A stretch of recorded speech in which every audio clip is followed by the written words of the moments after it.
Vous ne faites pas de check-up. Vous ne savez pas que vous êtes malade. Donc, en réalité, beaucoup d'organisations sont malades.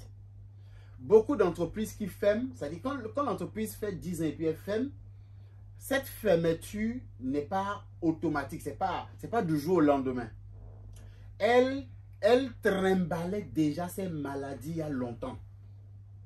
Alors que si on faisait appel à un consultant qui fait le bilan de santé de l'entreprise, il nous permettra déjà d'identifier les problèmes qui pouvaient causer la fermeture ou qui pouvaient causer la crise économique de cette entreprise dans l'avenir. Mais si on n'implique pas le consultant dès pendant l'évolution de l'entreprise et qu'on attend d'abord, pourquoi inviter un consultant, on n'a pas de problème. Vous pouvez déjà être malade sans le savoir. Dans un bilan de santé, le consultant peut faire un diagnostic de l'entreprise, vous identifiez même déjà le SWOT, c'est déjà intéressant. Même le SWOT simple de l'entreprise, les forces et les faiblesses, les menaces et les opportunités. Parce que déjà avec les opportunités, on voit l'avenir.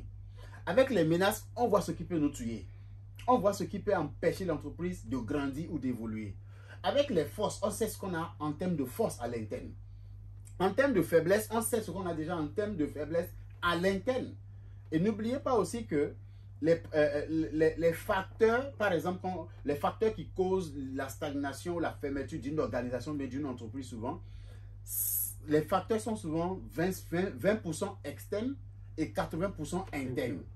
Et alors, si on faisait le SWOT analyse, on peut déjà identifier les faiblesses internes qui peuvent causer, c'est-à-dire les cancers, le cancer qui est déjà dans l'entreprise, mais qui ne se manifeste pas.